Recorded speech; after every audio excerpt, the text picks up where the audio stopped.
কার্য তালিকা, অনেক আমলের তালিকা তিনি আমাদেরকে দিয়েছেন, যেটা আমরা মুসলমানরা অনেকেই জানি না।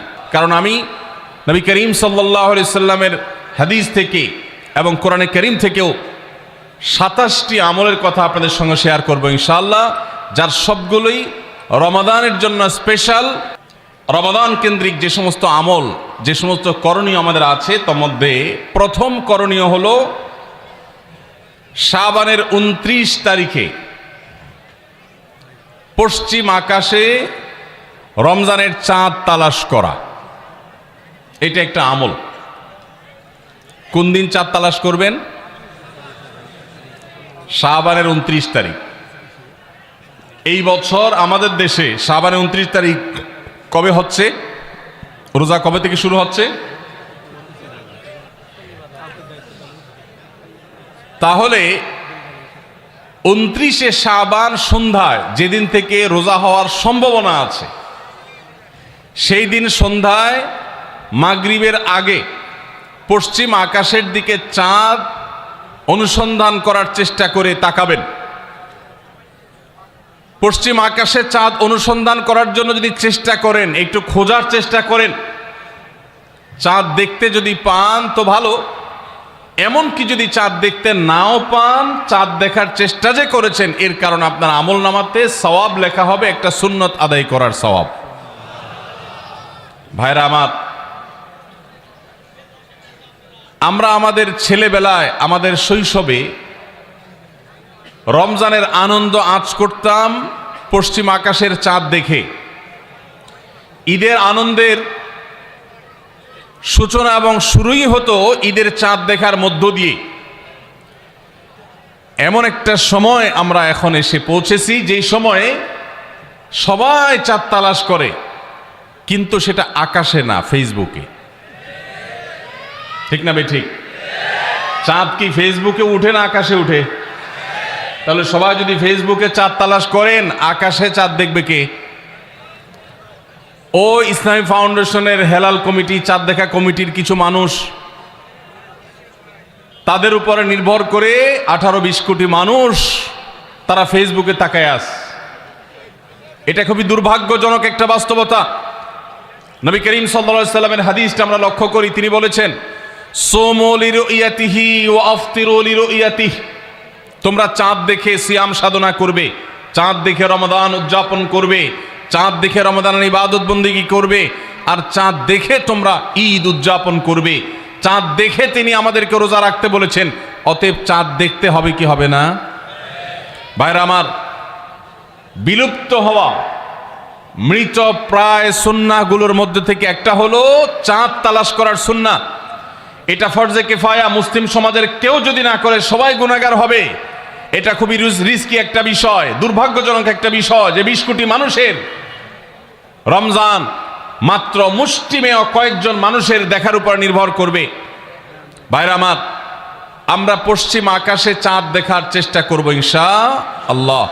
যদি চাঁদ দেখতে পান আপনি, তাহলে নবী সাল্লাল্লাহু আলাইহি সাল্লামের সেখানে একটা দোয়া পড়বেন, আল্লাহুম্মা আহিল্লাহু আলাইনা বিল ইয়ুমনি ওয়াল ঈমান ওয়াস সালামাতি ওয়াল ইসলাম রব্বি ওয়া রাব্বুকাল্লাহ। চাঁদকে লক্ষ্য করে বলবেন, চাঁদের সাথে কথা বলবেন। চাঁদ আপনার কথা হয়তো বুঝবে না, কিন্তু আল্লাহর এরকম সৃষ্টি যারা আমাদের কথা বুঝতে পায় না, তাদেরকে লক্ষ্য করে কিছু বলার মানে হলো আপনি মূলত আপনার মনের আকুতিকে প্রকাশ করছেন। চাঁদকে লক্ষ্য করে নবী সাল্লাল্লাহু আলাইহি সাল্লাম চাঁদ দেখলে পড়তেন, আল্লাহুম্মা আহিল্লাহু আলাইনা বিল ইয়ুমনি ওয়াল ঈমান। হে আল্লাহ, এই যে চাঁদ আমি দেখতে পাচ্ছি, এই চাঁদের পুরো মাসটাকে যে আমার জন্য বরকত এবং ঈমান দিয়ে পরিপূর্ণ করে দিন।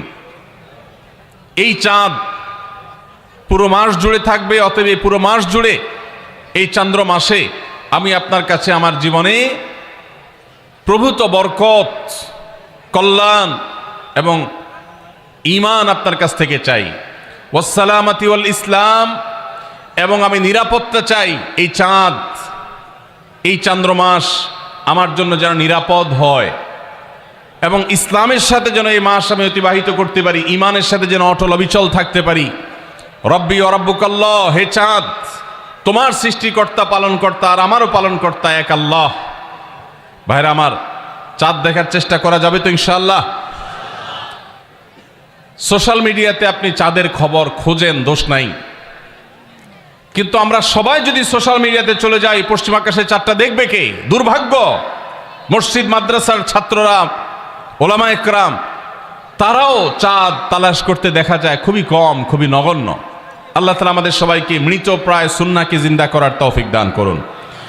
এই বছর 29শে রমাদান শুক্রবারে হবে না শনিবারে হবে? কে কে চাঁদ দেখবেন হাত তোলেন। আল্লাহ আমাদের সবাইকে চাঁদ দেখার তৌফিক দান করুন। মৃত সুন্নাহকে জিন্দা করার নিয়তে চাঁদ দেখবেন ইনশাআল্লাহ। আল্লাহ আমাদের সবাইকে আমল করার তৌফিক দান করুন। ভাইরা আমার, তাহলে রমজান কেন্দ্রিক প্রথম আমল পেয়ে গেলাম, প্রথম কর্মসূচি পেয়ে গেলাম, সেটা হলো শাবানের শেষ তারিখে পশ্চিম আকাশে চাঁদ তালাশ করবো ইনশাআল্লাহ।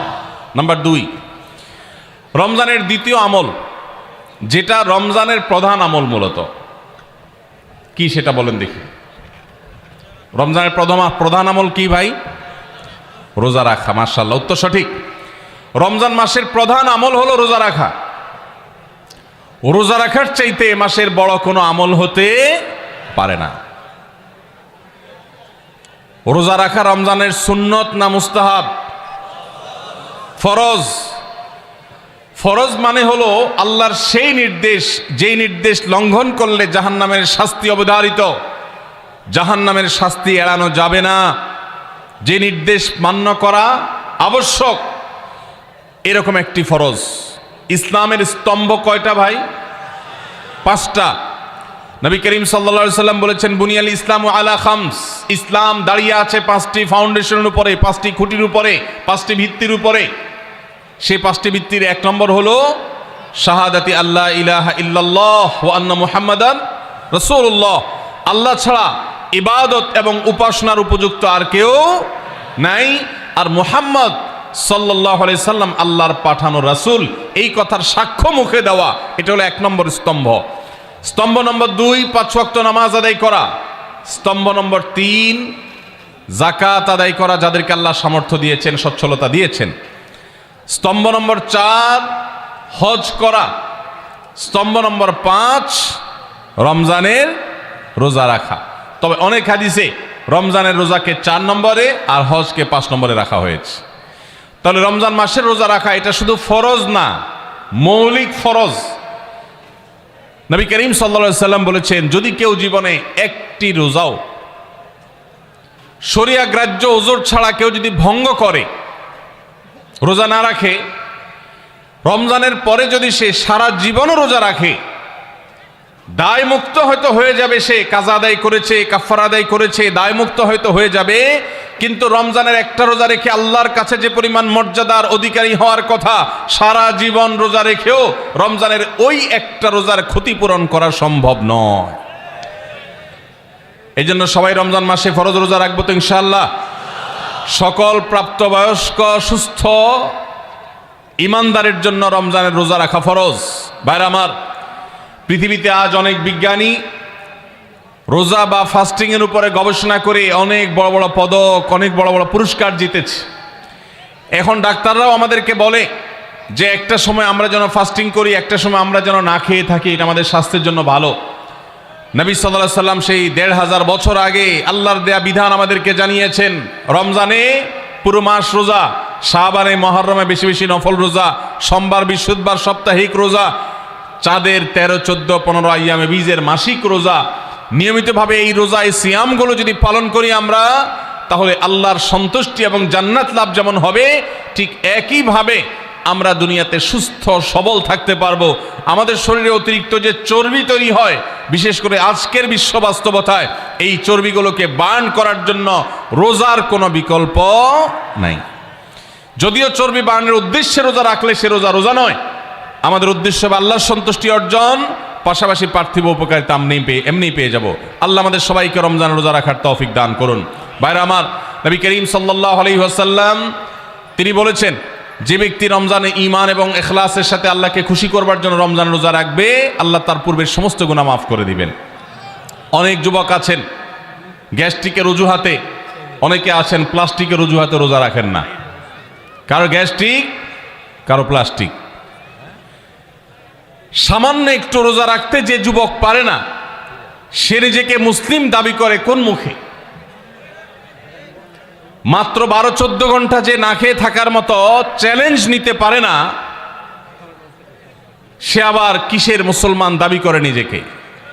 এই জন্য ভাইরা সবাই রোজা রাখবো তো ইনশাআল্লাহ। বাসা বাড়িতে বাচ্চাদেরকে কৈশোর বয়স থেকে তাদেরকে রোজা রাখতে শেখাবেন। সাহাবায়ে কেরাম আশুরার রোজা পর্যন্ত বাচ্চাদেরকে রাখাতেন এবং তাদেরকে খেলনা দিয়ে ভোলাতেন, রোজা রাখতে তাদের সাহায্য করতেন। আজ এমন এক প্রজন্ম আমরা গড়ে তুলছি, যেই প্রজন্ম শুধু ভোগ শিখেছে, ত্যাগ শিখে নাই। বাচ্চা কাচ্চাদেরকে দেখবেন মা বাপ বড় বড় মোবাইল, স্মার্টফোন তাদের হাতে তুলে দিচ্ছেন। তারা মুখ দিয়ে কোনো কথা বললেই সেটা নেওয়ার জন্য, কেনার জন্য বাপ মা অস্থির ব্যাকুল হয়ে যাচ্ছেন। তাদেরকে সংগ্রাম, ত্যাগ, চ্যালেঞ্জ নেওয়া, এগুলো তাদেরকে শেখাচ্ছেন না। মনে রাখবেন, ভোগ করতে কোনো যোগ্যতার দরকার হয় না, ত্যাগ করতে যোগ্যতার দরকার হয়। ভোগ করতে সবাই পারে, ত্যাগ করতে সবাই পারে না। এই জন্য সন্তানকে ভোগ নয়, ত্যাগ শেখাতে হবে। আল্লাহ আমাদেরকে তৌফিক দান করুন। আপনার বাচ্চা যদি রোজা রাখা শিখে, শখ করে রোজা রাখে, তাকে বাধা দিবেন না, তাকে রোজা রাখতে দিবেন। কারণ সে রোজা রাখার মধ্য দিয়ে গরিব অভাবী মানুষের কষ্ট অনুভব করবে, ফিল করবে। সে রোজা রাখার মধ্য দিয়ে আল্লাহর নৈকট্যের ফিলিংস তার মধ্যে আসবে, ইসলামী সংস্কৃতিকে সে অনুভব করবে, আঁচ করবে। এই জন্য সন্তানকে কৈশোর বয়স থেকেই, কিশোর বয়স থেকেই তাকে রোজা রাখতে সাহায্য করবেন ইনশাআল্লাহ। ঠিক আছে না ভাই? বাচ্চাদের প্রথম হয়তো রোজা অর্ধেক রাখবে, দুপুরে ভেঙে ফেলবে, এরপর না হয় বিকাল পর্যন্ত রাখবে, এরপর না হয় সন্ধ্যা পর্যন্ত রাখবে, কিন্তু অভ্যাস তাকে গড়ে তুলতে হবে। আল্লাহ আমাদেরকে তৌফিক দান করুন। ভাইরা আমার, তাহলে রমজানের প্রধান আমল রোজা রাখা। এই রোজা ইচ্ছাকৃত শরিয়া গ্রাহ্য ওজর ছাড়া ভাঙা জায়েজ নাই, হারাম। যদি কেউ ভাঙে অথবা না রাখে সে ফাসিক। অতএব এই রোজার চর্চা আমাদের করতে হবে। আল্লাহ আমাদের সবাইকে তৌফিক দান করুন। 2 নম্বর আমল হলো রমজান মাসে রোজা রাখা। 3 নম্বর আমল হলো রাতে তারাবির নামাজ আদায় করা। রাতে কি আদায় করা ভাই? তারাবির নামাজ আদায় করা কি ফরজ না নফল? ফরজ না সুন্নত? সুন্নত, সুন্নতে মুআক্কাদা। নবী করিম সাল্লাল্লাহু আলাইহি সাল্লাম বলেছেন, মান সামা মান কামা রমাদানা ঈমানান ওয়া ইহতিসাবা গুফিরা লাহু মা তাকাদ্দামা মিন যামবি। যে ব্যক্তি রমজান মাসে রাতে দাঁড়িয়ে তারাবির নামাজ পড়বে, তার পূর্বের সমস্ত গুনাহ খাতা মাফ করে দেওয়া হবে। এই জন্য তারাবির নামাজ পড়বো তো ইনশাআল্লাহ। তারাবির নামাজ 4G গতিতে হবে না 5G গতিতে? কি বলেন? 4G না 5G? ভাইরা আমার, সব কিছুতে গতি ভালো না, সব কিছুতে গতি ভালো না। নেটের গতি যত বেশি হয় তত ভালো, কিন্তু নামাজের গতি, ইবাদত, সিজদার গতি, তারাবির গতি যত কম হয়, যত ধীরে ধীরে হয়, যত শান্তশিষ্টভাবে হয়, তত আল্লাহর কাছে বেশি মর্যাদাবান হয়। অতএব মহল্লার হাফেজ সাহেবদেরকে তাড়াতাড়ি নামাজ শেষ করার জন্য দৌড়ের উপর রাখবেন। ক্রিকেট খেলা আছে হুজুর, আজকে একটু খেয়াল রাখেন, বলবেন। ভাইরা আমার, আমরা তারাবির নামাজের কথা যখন স্মৃতিতে, কল্পনায় আমরা ভাবি, তখন আমাদের স্মৃতিতে তুফান মিল মার্কা একটা নামাজ ভেসে ওঠে। ঠিক না বে ঠিক? 5 ওয়াক্ত নামাজ এত তাড়াহুড়া করা হয় না তারাবি যত। অথচ তারাবি এটা তারবিহার এর বহু বচন, আরবি শব্দ, যার অর্থ হলো আরামের সাথে, ধীরস্থিরতার সাথে, রেস্ট করে করে যে নামাজ আদায় করা হয় তার নাম তারাবি। নাম হলো আরামের সাথে করা, আর আমরা করি ব্যারামের সাথে তাড়াহুড়ো করে। এই জন্য এলাকা এলাকা তারাবি ধীরে ধীরে পড়ার জন্য উদ্যোগ নেবেন তো ইনশাআল্লাহ। ইমাম সাহেবদেরকে, হাফেজ সাহেবদেরকে উদ্বুদ্ধ করবেন, ভাই হুলস্থুল করবেন না, কি পড়েন কিচ্ছু বুঝি না, এমন টান দেন শেষে যায় শুধু আলামুন তালামুন, আর এটা শুনে মনে করেন যে এখন স্টপ হয়েছে, এখন রুকুতে যাইতে হবে। এই নামাজ কি নামাজ? এটা তামাশা। ভাইরা আমার, স্পিডে তারাবি না পড়ে যদি একটু ধীরে তারাবি পড়া হয়, সর্বোচ্চ 15 থেকে 20 মিনিটের ডিফারেন্স হবে, এর বেশি না। মাত্র 15 মিনিটের জন্য আপনার পুরো নামাজকে আপনি বরবাদ করছেন। দেশের বেশিরভাগ মসজিদগুলোতে তুফান মিল মার্কা তারাবি পড়া হয়। এই তারাবি আল্লাহর কাছে কতটা গ্রহণযোগ্য হবে এটা যথেষ্ট প্রশ্নবিদ্ধ বিষয়। আল্লাহ তাআলা আমাদের সবাইকে ধীরস্থিরতার সাথে খুব শান্তভাবে তারাবির নামাজ আদায় করার তৌফিক দান করুন। চেষ্টা করা যাবে না ইনশাআল্লাহ? ভাইরা আমার, আল্লাহ রাব্বুল আলামিন নামাজের ক্ষেত্রে হুলস্থুলতা পছন্দ করেন না। যার নামাজ যত বেশি সময় নিয়ে আদায় করেন তিনি আল্লাহর কাছে তত শ্রেষ্ঠ, তত ভালো নামাজি। আর যার নামাজে যত হুলস্থুল করা হয় তার নামাজের কোয়ালিটি, মর্যাদা আল্লাহর কাছে তত কম। অতএব আমরা রমজানের তৃতীয় আমল জানলাম তারাবির নামাজ, এবং সেটা ধীরস্থিরতার সাথে আদায় করবো। আল্লাহ আমাদের তৌফিক দান করুন। নাম্বার 4, সাহরি খাওয়া। সাহরি খাওয়া এটা রমজানের একটা আমল। আপনি সারা বছর লাঞ্চ করেন, ডিনার করেন, দুপুরের খানা খান, রাতের খানা খান, সকালে ব্রেকফাস্ট নাস্তা করেন, কিন্তু এর কোনোটা ইবাদত হয় না, এর কারণে আপনি সওয়াব পাবেন না। কিন্তু রমজান মাসে ভোর রাতে ঘুম থেকে উঠে যে আপনি খাবার খাবেন, এই খাবার খাওয়ার জন্য যে উঠলেন এবং খাইলেন, এর কারণে আপনার অ্যাকাউন্টে আপনার আমলনামা আল্লাহ তাআলা সওয়াব জমা করে দিবেন। আপনি রিওয়ার্ড পাবেন, বিনিময় পাবেন। কেন? কারণ নবী করিম সাল্লাল্লাহু আলাইহি সাল্লাম বলেছেন, তাসাহহারু ফাইন্না ফিস সাহুরি বারাকাহ। তোমরা সাহরির খাবার খাবে ভোর রাতে, রোজার মাসে রোজা রাখতে গিয়ে সাহরির খাবার খাবে। কেন? কারণ সাহরির যে খানা, এই খানাতে আল্লাহ তাআলা বরকত রেখেছেন। এই খানা খাইলে তার জন্য আমাদের স্পিরিচুয়াল, আধ্যাত্মিক বিভিন্ন রকমের উপকারিতা আল্লাহ তাআলা এর মধ্যে নিহিত রেখেছেন। এর মধ্যে খাদ্য শক্তি আছে, আমাদের এনার্জি হবে শরীরে, রোজা রাখতে সহজ হবে। এর পাশাপাশি সাহরির খাবারে আলাদা একটা বরকত আছে, শেফা, বহুবিধ উপকারিতা আমাদের শরীরের, আমাদের মনের জন্য আল্লাহ তাআলা রেখেছেন। এই জন্য সাহরি খাওয়াটা আলাদা একটা ইবাদত। যদি আপনার সন্ধ্যা রাত্রে বেশি খাওয়া হয়ে যায়, সাহরিতে খানা খাওয়ার মতো মুড না থাকে, অন্তত এক ঢোক পানি, একটা খেজুর, সামান্য কিছু খেয়ে হলেও আপনি সাহরি খাবেন এবং তাতে আপনি সওয়াব পাবেন। কোনো কারণে যদি সাহরি খেতে না পারেন, রাতে উঠতে পারেন নাই, অ্যালার্ম বাজছে কিন্তু শুনেন নাই, উঠে দেখেন ফজরের আজান হয়ে গেছে, তাহলে ওই দিনের রোজা কি হবে নাকি হবে না? হবে। মাশাআল্লাহ, বগুড়া মানুষ মাশাআল্লাহ জানে, দেখা যায় রোজা হয়ে যাবে ইনশাআল্লাহ। কারণ এই সাহরি খাওয়াটা ফরজও না, ওয়াজিবও না, এটা সুন্নত। সুন্নত ছুটে গেলে ইবাদত হয় না, ব্যাপারটা সেরকম না। 5 নম্বর আমল হলো, সাহরি তো খাবো ঠিক আছে, কিন্তু সেটা শেষ সময়ে খাওয়া, দেরিতে খাওয়া। সাহরি কি আগে খাবেন না শেষের দিকে খাবেন? শেষের দিকে। কেন? কারণ নবী করিম সাল্লাল্লাহু আলাইহি সাল্লাম বলেছেন, লা ইয়াজালুন নাসু বিখাইরিন মা আজ্জালুল ফুতুর ওয়া আখারুস সাহুর। এই উম্মত, মুসলিম জাতি ততদিন পর্যন্ত কল্যাণের উপর প্রতিষ্ঠিত থাকবে, তারা কল্যাণকে স্পর্শ করতে পারবে যতদিন পর্যন্ত তারা সাহারি তাড়াতাড়ি খাবে না দেরিতে খাবে? দেরিতে খাবে। আর ইফতার তাড়াতাড়ি করবে। তাহলে সাহারি দেরিতে খাওয়া হলো সুন্নত। আমাদের দেশে গ্রামে অনেক মুরব্বীরা এখনো আছেন, রাত 12টা, 1টা, 2টা বাজে সাহারি খেয়ে শুয়ে থাকেন। তারা চিন্তা করেন পরে খাইতে গেলে আবার বর্ডার ক্রস হয়ে যায় কিনা, সীমা লঙ্ঘন হয়ে যায় কিনা, রিস্ক নেওয়ার দরকার কি, এই জন্য 12টার সময় খেয়ে রাখি। এটার কারণে সাহারি খাওয়ার সওয়াব পাবেন ঠিকই, কিন্তু দেরিতে সাহারি খাওয়ার যে সুন্নত, সেই সুন্নত আদায় হবে না। এই জন্য দেরিতে খাবেন। দেরিতে খাওয়ার মানে আবার এরকম দেরি না যে আপনি আর মুয়াজ্জিন সাহেব দুজন কম্পিটিশন করছেন, আপনার হাতে খাবারের প্লেট আর মুয়াজ্জিনের হাতে মাইক, আপনি আগে শেষ করেন আর মুয়াজ্জিন আগে আজান দিবে, কম্পিটিশন চলছে। এত দেরি করে একেবারে লাস্ট মিনিট পর্যন্ত খাওয়া সুন্নত নয়। কথা কি বুঝাতে পারছি? কয়েক মিনিটের গ্যাপ রেখে তারপরে খাবার শেষ করবেন। কারণ নবী করিম সাল্লাল্লাহু আলাইহি সাল্লাম সাহরি খেয়ে শেষ করে ফজর নামাজ শুরু করতেন, এর মধ্যে 50টা আয়াত পড়ার মতো গ্যাপ রাখতেন, অর্থাৎ প্রায় 10 মিনিটের মতো একটা গ্যাপ থাকতো।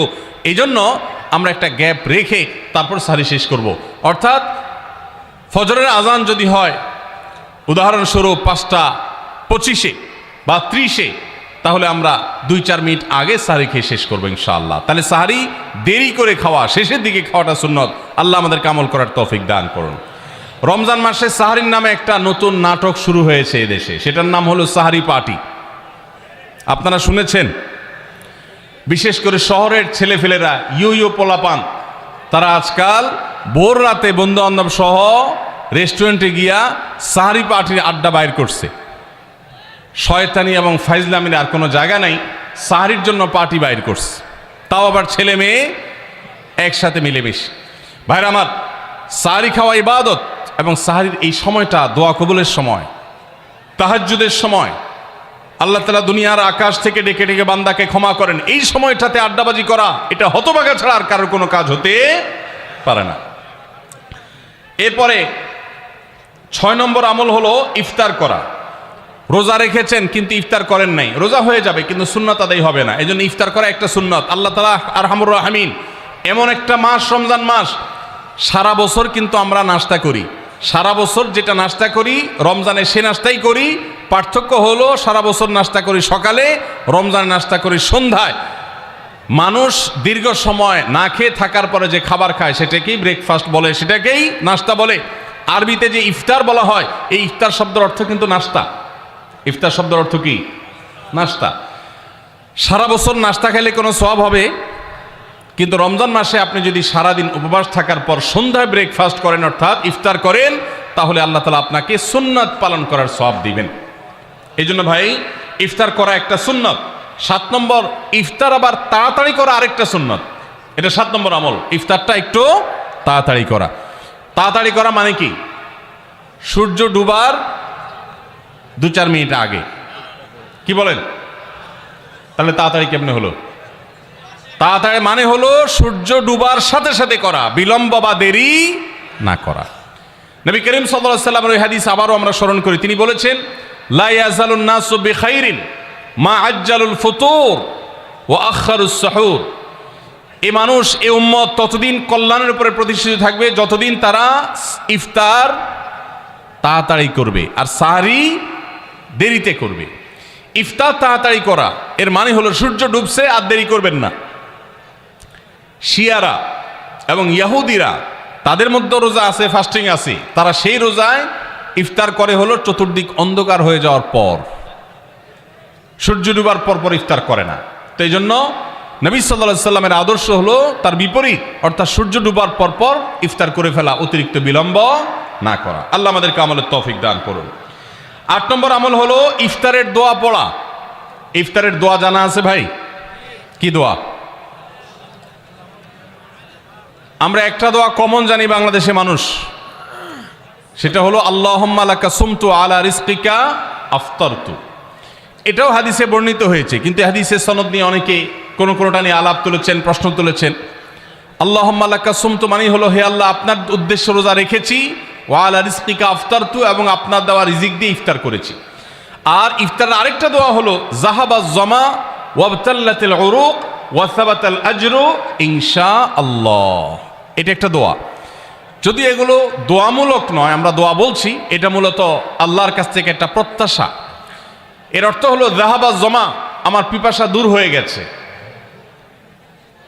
ওয়াবতাল্লাতিল উরুক, আমার শিরা উপশিরাগুলো সব সিক্ত হয়ে গেছে, ওয়াসাবাতাল আজরু ইনশাআল্লাহ, এবং আল্লাহ চাহেন তো এই রোজার বিনিময় আমার সাব্যস্ত হয়ে গেছে আল্লাহর কাছে, এটা স্থির হয়ে গেছে। এটা হলো ইফতারের দোয়া। ইফতারের দোয়াটা কি ইফতারের আগে করব না পরে করব? ইফতারের দোয়াটা যারা ইফতারের আগে করার পক্ষে তারা হাত তোলেন। অল্প সংখ্যক মানুষ, আর বাকিরা সবাই কি পরের পক্ষে না মাঝখানের পক্ষেও আছেন লোক? সব পরের। মাশাআল্লাহ, সব সূক্ষ্ম সূক্ষ্ম মাসআলা দেখি গাবতলী মানুষ জানে, মাশাআল্লাহ, অনেক অগ্রসর দেখা যায়। আল্লাহ আমাদের সবাইকে দিনের জন্য কবুল এবং মঞ্জুর করুন, মাশাআল্লাহ। ভাইরা আমার, ইফতারের দোয়াটা ইফতারের পরে করতে হয়, যেটা বেশিরভাগ মানুষ জানে না, কিন্তু আমি অবাক হলাম যে এখানে বেশিরভাগ মানুষ আপনারা জানেন, মাশাআল্লাহ, নলেজেবল মানুষ, বোঝা গেছে। ইফতারের দোয়ার অর্থের দিকে তাকালেই তো বোঝা যায় এটা আগে না পরে। দোয়ার অর্থের মধ্যে তাকালে আমরা দেখতে পাচ্ছি যে আল্লাহ শিরা উপশিরা সিক্ত হয়ে গেছে, পিপাসা দূর হয়ে গেছে, এগুলো তো ইফতারের পরেই হয়। অবশ্য আমি অর্থ আগে বলে দিছি, সেটা দেখে হয়তো আপনারা অনেকে বুঝে ফেলছেন, মাশাআল্লাহ। তো যাই হোক, ইফতারের শুরুতে বিসমিল্লাহ বলে ইফতার করব, আর শেষে এই দোয়া পড়ব। আল্লাহ আমাদেরকে আমলের তৌফিক দান করুন। 9 নম্বর হলো সাহরি এবং ইফতারে খেজুর খাওয়া। খেজুর দিয়ে সাহরি ইফতার করা। ইফতারে আপনি অন্য যা খান না খান, খেজুর দিয়ে খাবেন। নবী সাল্লাল্লাহু আলাইহি সাল্লাম আদা পাকা আদা খেজুর দিয়ে ইফতার করতেন, যেটাকে রোতাব বলা হয়। আর যদি সেটা না পাওয়া যেত, সাধারণ যে কোনো খেজুর, সেটাও না পাওয়া গেলে একটু পানি খেয়ে তারপর তিনি ইফতার করতেন। আমরা ইফতারে খেজুর খেতে হয় সুন্নাহ, এটা আমরা জানি, কিন্তু যেটা জানি না সেটা হলো সাহরিতে খেজুর খাওয়া। ভোর রাতে সাহরিতে খেজুর খাওয়া সুন্নত, এটা আগে কে কে জানতেন? হাত তোলেন। আগে জানতেন। মাশাআল্লাহ, হাত নামান। গত বছর রমজানে সাহারিতে ভাত তরকারি যাই খাইছেন না খাইছেন, একটা হলো খেজুর খাইছেন, কারা কারা হাত তোলেন? মাশাআল্লাহ, এদিকে সব আমল করা মানুষ, মাশাআল্লাহ। তাহলে তার ওয়াজ টোয়াজের কোনো দরকার নাই। এত নলেজেবল মানুষ, এত আমলদার মানুষ যদি এলাকায় থাকে, তাহলে ওয়াজের দরকারটা কি? আল্লাহ আমাদের সবাইকে আমলের তৌফিক দান করুন। ভাইরা আমার, ইফতারে খেজুর খাওয়া যেমন সুন্নাত, সাহরিতেও খেজুর খাওয়া সুন্নাত, কিন্তু খেজুর খাওয়া কোনো ফরজ ওয়াজিব না। খেজুরের দাম বেশি হয়ে গেছে, আপনি কিনতে অপারগ। যদি একটা খেজুরও পুরো রমজানে না খান, আপনার রোজার কোনো অসুবিধা হবে। তবে নবী সাল্লাল্লাহু আলাইহি সাল্লাম যেহেতু ইফতার এবং সাহরিতে খেজুর খেতেন, আর খেজুরে প্রচুর পরিমাণ সুগার আছে, উপকারী, যেটা মানুষের স্বাস্থ্যের জন্য উপকারী, প্রচুর পরিমাণ এনার্জি আছে, খাদ্য শক্তি আছে, সারাদিন রোজা রেখে আমাদের যে সুগারের ঘাটতি হয় সেটা পূরণ করার জন্য সহায়ক হয়। এই জন্য সাহরি এবং ইফতারে খেজুর খাওয়া এমনিতেও উপকারী। আর নবী সাল্লাল্লাহু আলাইহি সাল্লামের সুন্নাত, তিনি বলেছেন, নি'মা সাহুরুল মুমিনি আত-তামার, ইমানদারের সাহারির আইটেমের মধ্যে সবচেয়ে বেস্ট উত্তম হলো খেজুর। এই জন্য অন্য যাই খান না খান, একটু হলো, এক পিস হলো খেজুর খাবেন, ইনশাআল্লাহ সুন্নাত আদায় করার নিয়তে খেলে এই খেজুর সুন্নাতটা আদায় হয়ে যাবে, আল্লাহ তাআলা তা চাহেন তো। তাহলে 9 নম্বর আমল পেলাম হলো সাহরি এবং ইফতারিতে খেজুর খাওয়া। 10 নম্বর আমল হলো সকল প্রকার পাপাচার বর্জন করা, গুনাহের কাজ থেকে বিরত থাকা। এইটা হলো রমজান মাসের দ্বিতীয় সর্বোচ্চ গুরুত্বপূর্ণ আমল। সিরিয়ালে আমরা 10 নম্বরে বলেছি, কিন্তু 27টা রমজানের স্পেশাল আমলের মধ্যে সবচেয়ে গুরুত্বপূর্ণ আমল হলো রোজা রাখা, আর দ্বিতীয় সর্বোচ্চ গুরুত্বপূর্ণ আমল হলো সব ধরনের পাপাচার বর্জন করা, গুনাহের কাজ ত্যাগ করা। যদি কেউ রমজানে রোজা রাখে, আবার চোখ দিয়ে হারাম জিনিস মোবাইলে দেখে, স্ক্রিনে দেখে, পত্রিকার পাতায় দেখে, অফলাইনে দেখে, পরনারীর দিকে তাকায় থাকে, সে যদি কান দিয়ে হারাম জিনিস শুনে, গান বাদ্য, এই সমস্ত কিছু সে যদি উপভোগ করে, তাহলে তার এই রোজা আর উপোস থাকার মধ্যে কোনো পার্থক্য। মনে রাখবেন, রোজা শুধু পেটের হয় না, রোজা চোখের হয়, রোজা কানের হয়, রোজা হাতের হয়, রোজা মুখের হয়, রোজা শরীরের প্রত্যেকটা অঙ্গ প্রত্যঙ্গের হয়। একজন মানুষ যখন তার পুরো শরীরের রোজা করে, সে যখন সকল অঙ্গ প্রত্যঙ্গ দিয়ে আল্লাহর আনুগত্য করে, আল্লাহর নাফরমানি থেকে বেরিয়ে আসে, তখন সে সত্যিকারের রোজাদার হয়। আর যে শুধুমাত্র দিনের বেলায় পানাহার বর্জন করে, যৌনাচার বর্জন করে, আর সমস্ত পাপাচার অপকর্ম সে যথারীতি অন্য সময়ের মতো রমজান মাসেও করে, এই রোজাদার পেটের রোজা রেখেছে, কিন্তু তার শরীরের অন্য অন্য অঙ্গ প্রত্যঙ্গগুলো আল্লাহর কথা শুনে নাই, সো সেগুলো কিন্তু রোজা রাখে নাই। এই রোজা আল্লাহর কাছে মাকবুল এবং গ্রহণযোগ্য রোজা হতে পারে না। অতএব আমরা রমজান মাসে সব ধরনের গুনাহের কাজ বর্জন করবো তো ইনশাআল্লাহ। প্রিয় ভাইরা আমার, রোজা কিন্তু আমাদের সাথে কথা বলে।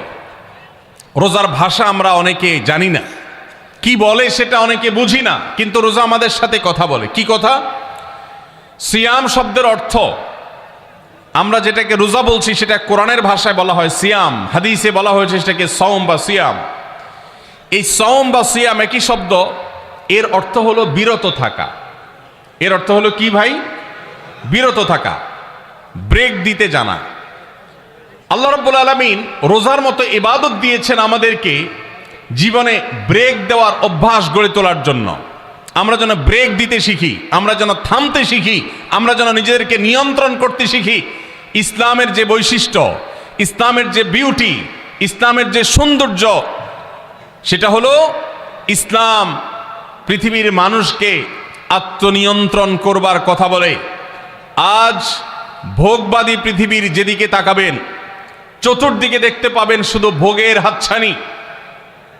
দুনিয়াটা মস্ত বড়, খাও দাও আর ফুর্তি করো, শুধুমাত্র ফুর্তি, ফুর্তি এবং ফুর্তি, ভোগ এবং ভোগ এবং ভোগ। গোটা পৃথিবী আপনাকে ভোগের কথা বলবে, ত্যাগের কথা বলবে না। ইসলাম আপনাকে ত্যাগের কথা বলে। আপনি ঈদ উদযাপন করবেন, ঈদ উল ফিতর, সেখানে পর্যন্ত ইসলাম বলে আগে গরিবের বাসায় ফিতরা পৌঁছাবে, তারপর তুমি ঈদগাহে যাবে, ঈদের আনন্দ করবে। আপনি কোরবানির ঈদে পশু জবাই করে গোশত খাবেন, উৎসব করবেন। ইসলাম বলে ভালো কথা, তুমি উৎসব করবে, তোমাকে উৎসব করতেই দেওয়া হয়েছে, কিন্তু আগে গরিবের বাসায়ও গোশত পাঠাবে ঈদের, সেটা নিশ্চিত করবে, তার পাশাপাশি তুমি ঈদ উদযাপন করবে। আমরা যে রমজানের রোজা রাখি, এই রোজা আমাদেরকে বিরত থাকার কথা বলে। সেই বিরত থাকাটা কি? সেটা হলো আমরা যখন রোজা রাখি, আমাদের পিপাসা হয়, আমাদের ক্ষুধা লাগে, পিপাসা হয়, আবার হাতের সামনে হয়তো পানিও আছে।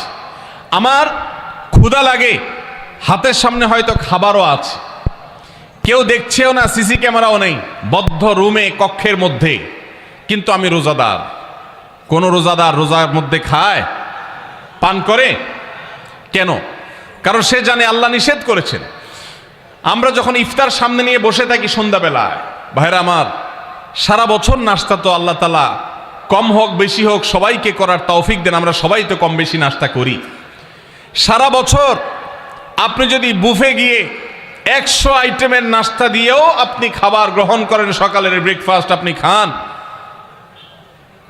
ইফতারের সময় মাত্র 2-4টা আইটেম নিয়ে বসে থেকে আজানের জন্য, সূর্য ডুবার জন্য যে অপেক্ষা করেন, ওই অপেক্ষার সময় যে অবর্ণনীয় স্বাদ আর তৃপ্তি পাওয়া যায়, পৃথিবীর সমস্ত খাদ্য গ্রহণের মধ্যেও এই তৃপ্তি বা স্বাদ নাই। নবী সাল্লাল্লাহু আলাইহি ওয়াসাল্লাম সেজন্য বলেছেন, লিসসাইমি ফারহাতান, রোজাদার ব্যক্তিকে দুটি আনন্দ দেওয়া হয়, ফারহাতুন ইনদা ফিতরি ওয়া ফারহাতুন ইনদা লিকাই রাব্বি। একটা আনন্দ হলো ইফতারের সময়, অবর্ণনীয়, ভাষায় প্রকাশ করবার অযোগ্য।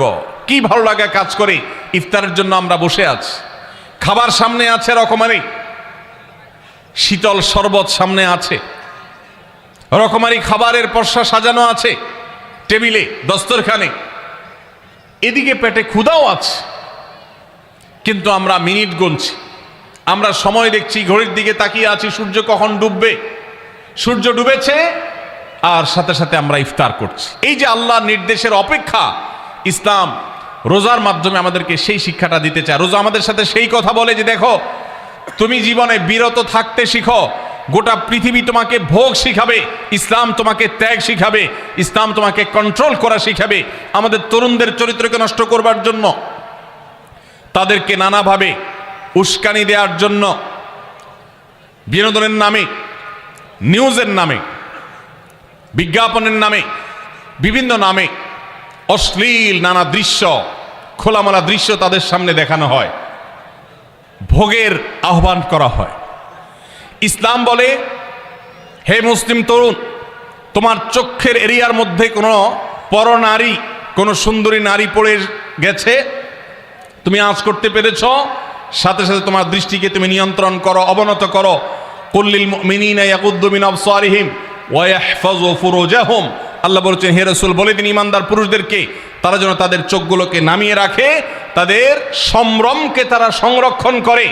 মনে রাখবেন, যা খুশি তা করতে পারা এটা যোগ্যতা নয়। নিজেকে নিয়ন্ত্রণ করলাম, যা খুশি তা করব না, এর নাম হলো যোগ্যতা।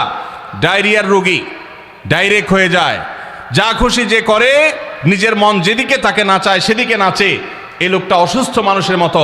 আর মুসলিম যুবক, মুসলমান মানুষ, নারী পুরুষ, সে নিজেকে নিয়ন্ত্রণ করে। আল্লাহ এটা হারাম করেছেন, আমার মন চায়, চাইলেই আমি সেটা নিতে পারি, কিন্তু আমি নেব না।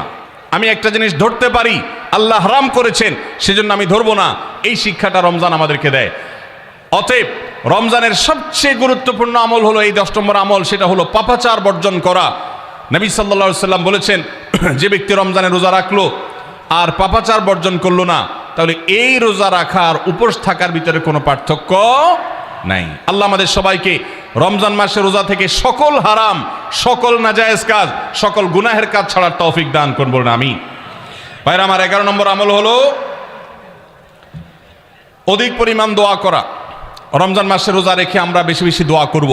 চলতে ফিরতে, উঠতে বসতে দোয়া করতে পারেন। আমাদের মায়েরা অনেকে শুনছেন আমাকে, রমজান মাসে আপনি গৃহস্থলী কাজ করছেন, রান্নাবাড়া করছেন, ঘর ঝাড়ু দিচ্ছেন, আর মনে মনে আল্লাহর সাথে কথা বলেন। দোয়া মানে আল্লাহর সাথে কথোপকথন। আল্লাহ, আপনি আমাকে মাফ করে দেন, আমার বাবাকে মাকে মাফ করে দেন, সন্তানগুলোকে হেদায়েত দান করেন, চোখের পানি ফেলেন। নিয়মতান্ত্রিক দোয়া, বসে বসে হাত তুলে দোয়া করবেন কেবলামুখী হয়ে। আবার চলতে ফিরতে, উঠতে বসতে, এমনকি ওযু নাই সে অবস্থায় দোয়া করবেন। নবী সাল্লাল্লাহু আলাইহি ওয়াসাল্লাম বলেছেন, 3 ব্যক্তির দোয়া ফিরিয়ে দেওয়া হয় না। কয় ব্যক্তির দোয়া? সালাসুন লা তুরাদ্দু দাওয়াতুহুম, 3 শ্রেণী মানুষের দোয়া ফিরিয়ে দেওয়া হয় না। এর ভিতরে এক শ্রেণী হলেন মাজলুম, কারোর জুলুমের শিকার হয়েছে। এই ব্যক্তি জালেমের বিরুদ্ধে যে তার মনের আকুতি থাকে, বদদোয়া থাকে, আল্লাহ সুবহানাহু ওয়া তাআলা এটা ফিরিয়ে দেন না। এই জন্য পৃথিবীর ইতিহাসের কোন জালিম আপনি দেখাতে পারবেন না যেই জালিমকে আল্লাহ ছেড়ে দিয়েছেন, আল্লাহ ছাড় দিয়েছেন কিন্তু চূড়ান্তভাবে ছেড়ে দিয়েছেন, এমন কোন জালিম আপনি দেখাতে পারবেন না। এই জন্য ভাই কখনো কোন অবস্থাতে কারো প্রতি আমরা জুলুম করব না, আল্লাহ আমাদেরকে সেটা মানার তৌফিক দান করুন। তাহলে 3 ব্যক্তির দোয়া কবুল হয়, ফেরত দেওয়া হয় না। তার ভিতরে একজন হলো মাজলুম, যার প্রতি আপনি জুলুম করেছেন, সে আপনার বিরুদ্ধে যে বদদোয়া করে, এটা লাগবেই লাগবে, আজ হোক আর 2 দিন পরে হোক। নাম্বার 2, মুসাফির, যে ব্যক্তি সফরে আছে, সফররত অবস্থায় সে যদি দোয়া করে, সে দোয়া আল্লাহ তাআলা কবুল করেন।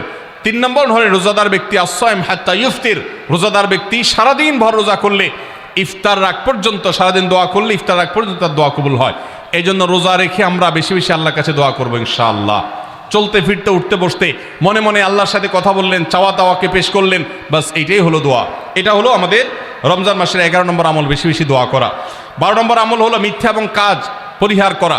রমজানের সকল পাপাচার তো পরিহার করবই, বিশেষভাবে মিথ্যা কথা, মিথ্যা কাজ পরিহার করা। কারণ নবীজি সাল্লাল্লাহু আলাইহি ওয়াসাল্লাম এটার জন্য আলাদা নির্দেশ করেছেন। তিনি বলেছেন, মাল্লাম ইয়াদা কাউলা যুরি ওয়াল আমালা বিহি ফালাইসা লিল্লাহি হাজা আন ইয়াদা তাআমাহু ওয়া শারাবা।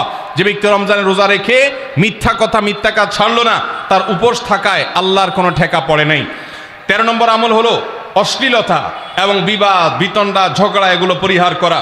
কারণ নবী করিম সাল্লাল্লাহু আলাইহি ওয়াসাল্লাম তিনি আমাদেরকে রমজান মাসে রোজা রেখে অশ্লীলতা পরিহার করতে বলেছেন। মোবাইলে হারাম জিনিস দেখলেন, টেলিভিশনে হারাম জিনিস দেখলেন, বা কোনো পত্রপত্রিকাতে খারাপ জিনিস, নিষিদ্ধ জিনিস দেখলেন, পর্নারীর সৌন্দর্য দেখে আপনি হারাম স্বাদ নেয়ার চেষ্টা করলেন, তাহলে আপনার রোজার অঙ্গহানি হলো, রোজা প্রাণহানি হলো। এই রোজা নয়। এই জন্য এটাকে রমজান মাসে পরিহার করতে হবে, অন্য সময় তো বটেই। এবং সেই সাথে কেউ যদি আপনার সাথে ঝগড়া করতে আসে, নবীজি শিখাই দিয়েছেন, ফালিয়াকুল ইন্নী সায়েম, কেউ রোজা রাখা অবস্থায় ঝগড়া করতে আসলে বলবেন, ভাই আমি রোজাদার, আমি তোমার ঝগড়ার জবাব দিতে পারবো না। তাহলে ঝগড়া পরিহার করার জন্য রমজান মাসে আমরা এক্সারসাইজ করব। 14 নম্বর, যে কোনো ভালো কাজ, যে কোনো নেকামল রমজান মাসে বেশি বেশি করবেন। কেন? কারণ রমজানের শুরুতে একজন ঘোষক বলে, ইয়া বাগিয়াল খাইরি আকবিল, হে ভালো কাজ প্রত্যাশী, যে ভালো কাজ করতে চাও, রমজান মাসটাই হলো ভালো কাজের সওয়াব বেশি পাওয়ার। অতএব এই মাসে ভালো কাজ করে, নেকামল করে, ইবাদত করে, কোরআন তেলাওয়াত, জিকির, আজকার যত রকম আছে এগুলো করে জান্নাতের পথে অগ্রসর হয়ে যাও। 16 নম্বর আমল হলো রোজাদারকে ইফতার করানো, অর্থাৎ নিজে ইফতার করার পাশাপাশি অন্য কোন রোজাদারকে ইফতার করাইলে আল্লাহ তাআলা ওই রোজাদার যে পরিমাণ সওয়াব পাবেন, আপনাকেও সেই পরিমাণ সওয়াব দিবেন ইনশাআল্লাহ। 17 নম্বর আমল হলো বেশি বেশি কোরআনে কারীমের তেলাওয়াত করা। রমজান মাসে আল্লাহ তাআলা আমাদের সবাইকে, 15 নম্বর বাদ গেছে, মাশাআল্লাহ, এত মনোযোগ সহকারে কথা বলছে এবং নোট করছে দেখা যাচ্ছে। তাহলে আমরা আবার পেছনে যাচ্ছি ইনশাআল্লাহ। 15 নম্বর আমল হলো বেশি বেশি ইস্তেগফার করা। বেশি বেশি কি করা? ইস্তেগফার করা, অর্থাৎ ক্ষমা প্রার্থনা করা। কেন ক্ষমা প্রার্থনা বেশি করবেন? কারণ নবী করিম সাল্লাল্লাহু আলাইহি সাল্লাম বলেছেন, ওয়ালিল্লাহি উতাকাউ মিনান নার ওয়া যালিকা ফি কুল্লি লাইলা। রমজানের প্রত্যেক রাতে আল্লাহ তাআলা বহু মানুষকে জাহান্নাম থেকে মুক্ত ঘোষণা করেন। ভাইরা আমার, আমাদের পাপাচারের কারণে জাহান্নামীদের তালিকা নাম উঠে থাকলেও রমজানে আল্লাহ বহু মানুষকে ঠিক দেন যে এই লোককে জান্নাতি ঘোষণা করা হলো, জাহান্নাম থেকে মুক্ত ঘোষণা করা হলো। এই জন্য এই মাসে আল্লাহর কাছে বেশি বেশি মাফ চাইতে হয়, ইস্তেগফার করতে হয়, চোখের পানি ফেলে দোয়া করতে হয় যে আল্লাহ আপনি মাগফিরাত নসিব করেন। এটা হলো 15 নম্বর আমল। 16 নম্বর আমল হলো রোজাদারকে ইফতার করানো। নিজে ইফতার করবেন, পাশাপাশি রোজাদার ব্যক্তিকেও ইফতার করাবেন। নবী সাল্লাল্লাহু আলাইহি সাল্লাম বলেছেন, যদি কোনো ব্যক্তি কোনো রোজাদারকে ইফতার করায়, তাহলে যেই ব্যক্তি তাকে ইফতার করালেন তার রোজার সওয়াব তো সে পাবেই, আপনি ইফতার করায়া সমপরিমাণ সওয়াব লাভ করবেন ইনশাআল্লাহ। অতএব মসজিদে ইফতার দেওয়ার ব্যবস্থা করা যেতে পারে, রাস্তাঘাটে, বিশেষ করে পাবলিক পরিবহনে, এমনকি প্রাইভেট গাড়িতেও সন্ধ্যার সময়, ইফতারের সময় অনেক সময় খাবার থাকে না, তখন আপনি রাস্তায় দাঁড়িয়ে যদি সামান্য একটু খেজুর, সামান্য একটু পানি বিতরণ করতে পারেন, তাহলে সওয়াবটা পাওয়া যেতে পারে। আপনার বাসার আশেপাশে অনেক অভাবী মানুষ আছে, তাদের বাসায় আপনি ইফতার পৌঁছে দিতে পারেন, এর মাধ্যমে রোজাদারকে ইফতার করানোর সওয়াব পেতে পারেন। 17 নম্বর আমল হলো বেশি বেশি কোরআনে কারীমের তেলাওয়াত করা। কোরআনে কারীমের তেলাওয়াত রমজান মাসে বেশি বেশি করব। কেন? কারণ হলো এই মাসটাই হলো কোরআন নাজিলের মাস। আল্লাহ তাআলা রমজান মাসে কোরআন নাজিল করেছেন। আল্লাহ বলেছেন, শাহরু রমাদান আল্লাযী উনজিলা ফীহিল কুরআন হুদাল লিন-নাস ওয়া বায়িনাতিন মিনাল হুদা ওয়াল ফুরকান। রমজান মাস এমন মাস যে মাসে আল্লাহ তাআলা কোরআন নাজিল করেছেন। এই জন্য এই মাসে বেশি বেশি রোজ কোরআন তেলাওয়াত করতে হবে।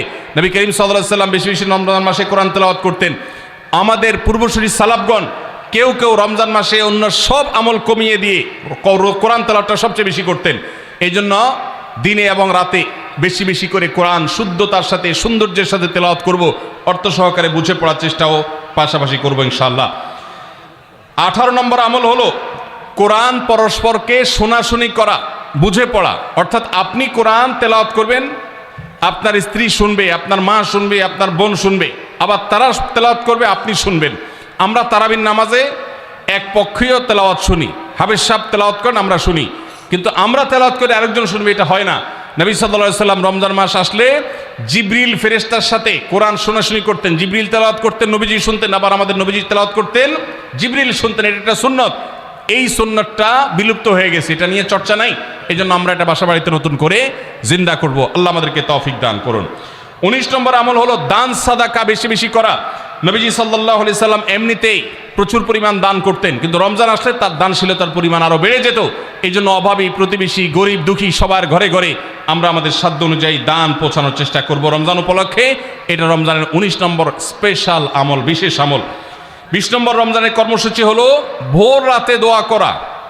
কারণ সারা বছর ভোর রাতে তাহাজ্জুদের নামাজ পড়া বা দোয়া করার সুযোগ আমাদের হয় না, কিন্তু রমজানে সাহরি খেতে তো এমনি ওঠেন, অতএব এই টাইমে দোয়া কবুল হয়।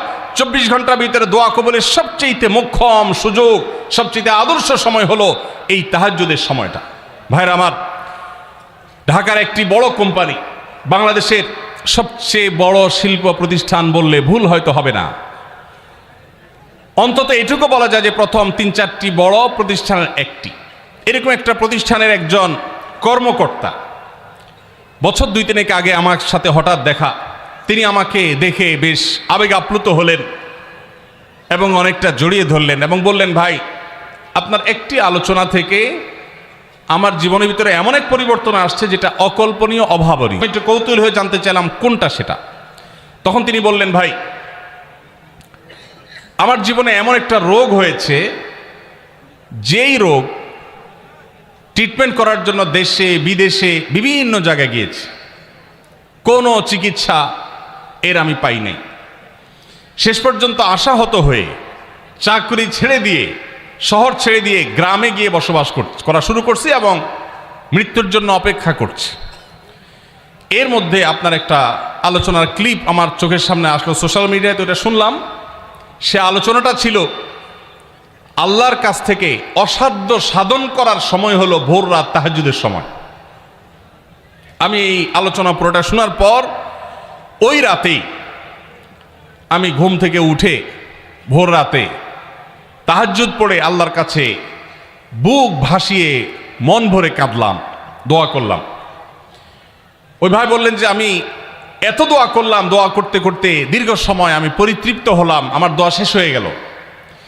এরপর দোয়া করে শেষ করার পর ফজর নামাজের সময় হয়ে গেছে, আমার ফিল হলো, অনুভব হলো যে আমার শরীরে আর কোনো রোগবালাই এখন মনে হয় নাই। এবং তিনি গত 2 দিন আগেও তার সাথে আমি দেখা করলাম ঢাকায়, গতকালকে দেখা করলাম, 2 দিন আগে না, মাত্র 1 দিন আগে দেখা করলাম। তিনি এখন সুস্থ সবল হয়ে আবার তার চাকুরিতে ফিরে গিয়ে স্বপদে সমহিমায় আছেন। তিনি এক সহকর্মীকে ডেকে আমার সামনে বলছেন, এই তোমরা বলো তো, আমি আগে শারীরিকভাবে বেশি ফিট ছিলাম নাকি এখন বেশি ফিট? তখন তার সহকর্মী আমার সামনে বলছে, স্যার, আপনি আগে অনেক বেশি রাগারাগি করতেন, আপনি হট মেজাজি ছিলেন, অনেক বেশি অসুস্থ হয়ে যেতেন কিছু হলেই, কিন্তু এখন আপনি সে আগের সময়ের তুলনায় অনেক বেশি সুস্থ এবং ফিট।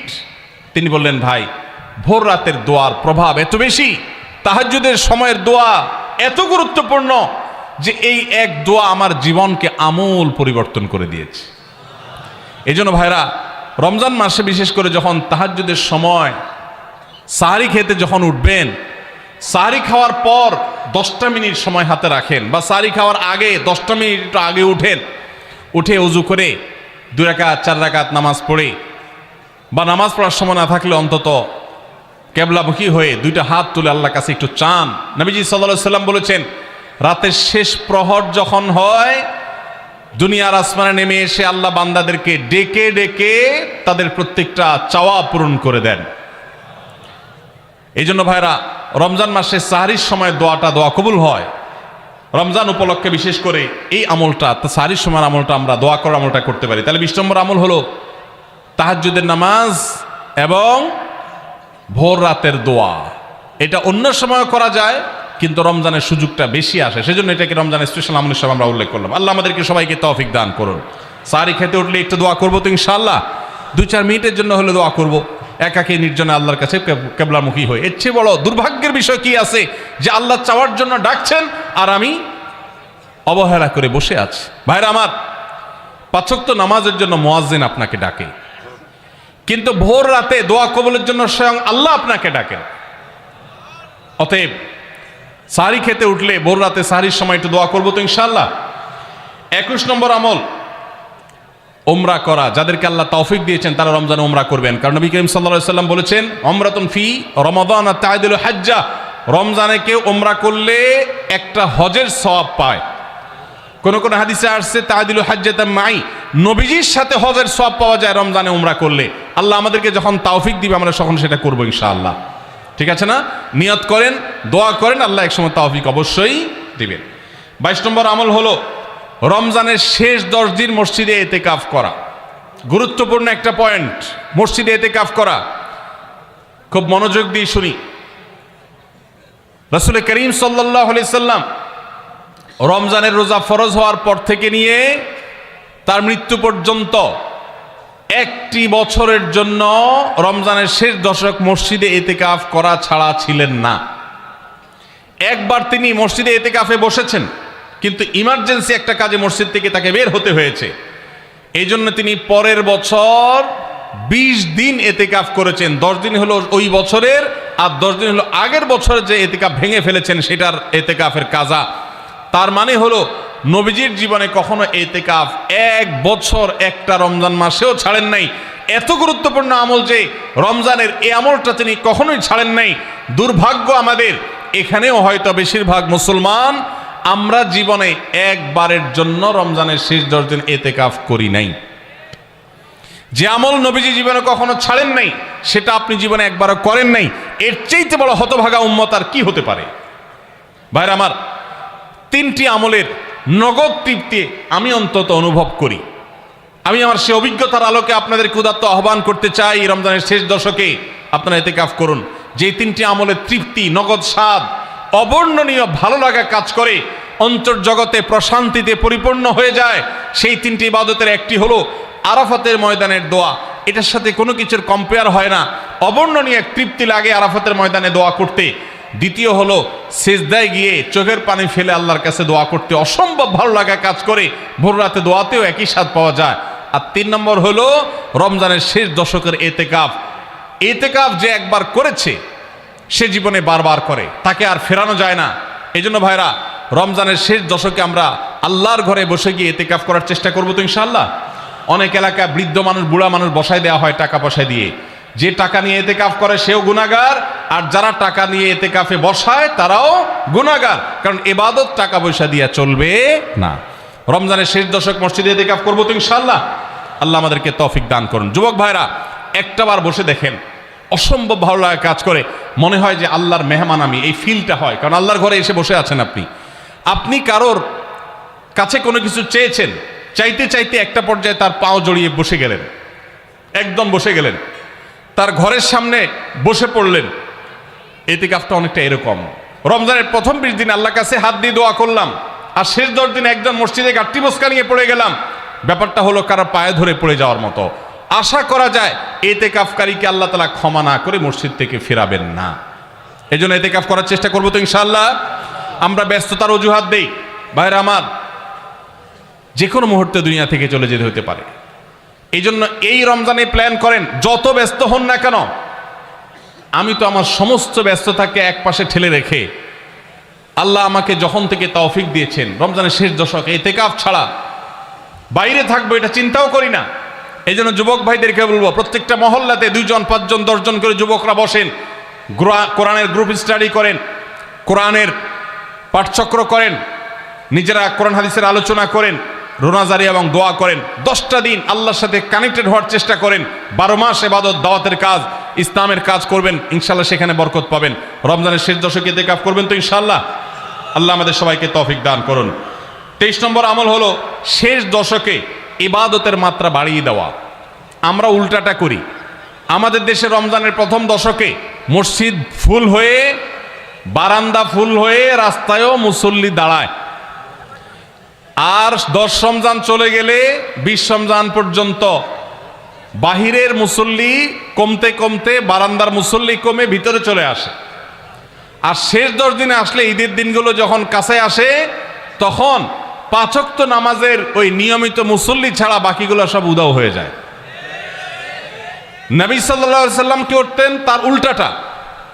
আমাদের আয়েশা বলেছেন, কানা ইয়াজিতাহিদু ফীহি মা লা ইয়াজিতাহিদু ফী গায়রি। আমাদের নবীজি সাল্লাল্লাহু আলাইহি সাল্লাম রমজানের শেষ দশকে ইবাদতের জন্য যত কষ্ট করতেন, যত সাধনা করতেন, অন্য কোন সময় ইবাদতের জন্য এত সাধনা করতেন না।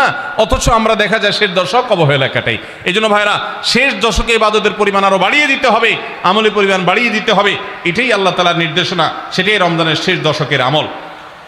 24 নম্বর আমল হলো শেষ দশকে পরিবারকে ঘুম থেকে ডেকে তোলা। এটা আলাদা সুন্নাহ। নবী সাল্লাল্লাহু আলাইহি সাল্লাম রমজানের শেষ দশক হলে কানা ইযা দাখালাল আশর আহইয়া লাইলা ওয়া আইকাযা আহলা। তিনি পরিবারকে ঘুম থেকে ডেকে তুলতেন এবং স্ত্রী সঙ্গ ত্যাগ করতেন। শেষ দশক কোমর বেঁধে ইবাদত করতেন। এটা 24 নম্বর আমল। তাহলে শেষ দশক পরিবারকে ঘুম থেকে ডেকে তোলা।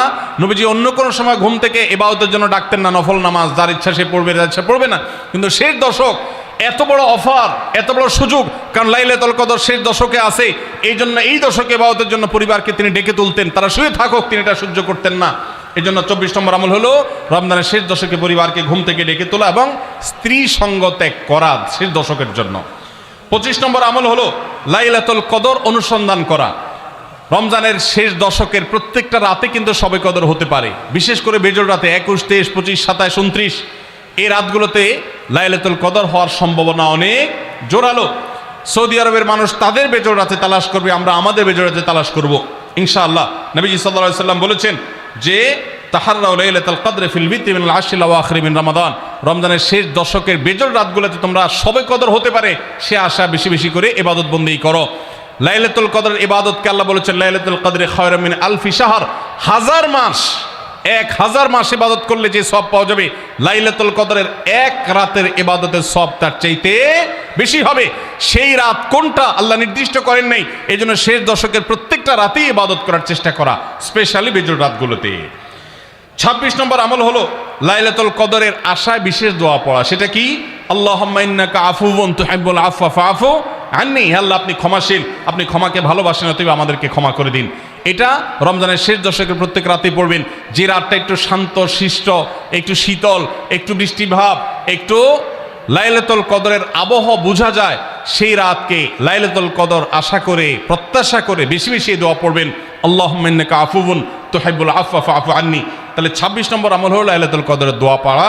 আর 27 নম্বর সর্বশেষ আমল হলো ফিতরা আদায় করা। অর্থাৎ রমজান মাসের রোজাতে যদি ভুল ত্রুটি হয়, এটা রিফাইন্ডের কাজ হয়ে যায়, রিফ্রেশমেন্টের কাজ হয়ে যায়। ফিতরার মাধ্যমে প্রত্যেক সচ্ছল ব্যক্তি তার নিজের পক্ষ থেকে, নিজের স্ত্রী এবং নিজের ছোট বাচ্চাদের তরফ থেকে ফিতরা আদায় করবেন। প্রাপ্তবয়স্ক সন্তান থাকলে তারা তাদেরটা আদায় করবে, আর না হলে বাপও তাদেরটা আদায় করতে পারে। ফিতরা স্বরূপ গরিবদের বাসায় একদিনের খাবার এটা পৌঁছে দিতে হবে। এটা হলো ফিতরা।